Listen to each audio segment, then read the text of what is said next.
Majelis Hakim Tindak Pidana Korupsi Palembang akhirnya mengganjar 2 terdakwa kasus korupsi yang menjerat mantan Ketua DPRD Kabupaten Muara Enim, Aries HB, dengan pidana selama 5 tahun penjara, denda 300 juta rupiah, subsidiar 6 bulan kurungan.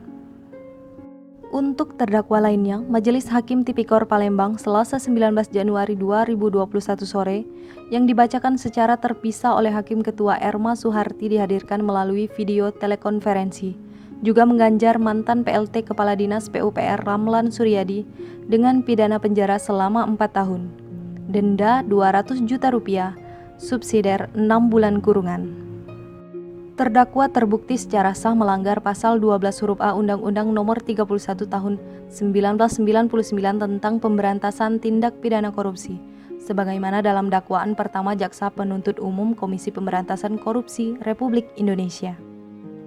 Selain pidana penjara, Majelis Hakim Tipikor juga mengganjar kedua terdakwa wajib mengganti kerugian akibat suap yang diterima keduanya, yakni untuk Aries HB sebesar 3,1 miliar rupiah. Apabila tidak sanggup membayar diganti dengan pidana kurungan tambahan selama 1 tahun. Untuk terdakwa Ramlan Suryadi juga wajib membayar uang pengganti sebesar 1,1 miliar rupiah. Apabila tidak sanggup membayar dikenakan hukuman tambahan selama 1 tahun penjara.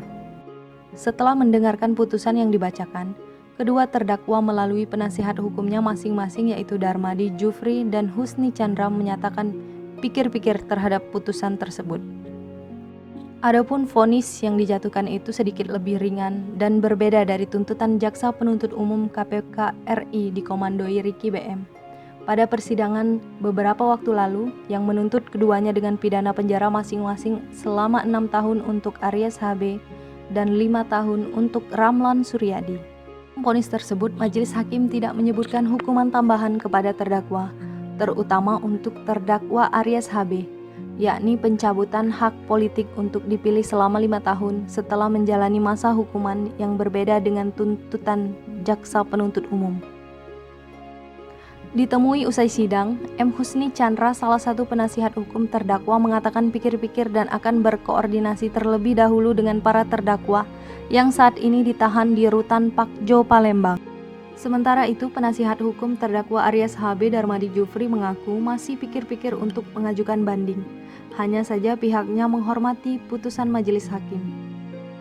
Diketahui, KPK menetapkan PLT Kepala Dinas PUPR Kabupaten Muara Enim Ramlan Suryadi dan Ketua DPRD Muara Enim Aries HB sebagai tersangka kasus dugaan suap proyek jalan di Dinas PUPR Kabupaten Muara Enim tahun 2019. Penetapan itu berdasarkan pengembangan kasus yang telah menjerat mantan Bupati Muara Enim Ahmad Yani, Kepala Bidang Pembangunan Jalan dan PPK Dinas PUPR Kabupaten Muara Enim Elvin Muhtar, dan Bos PT Enrasari, Robi Okta Fahlepi. Dari Palembang, tim Enim Express, Sumatera Express Group mengabarkan.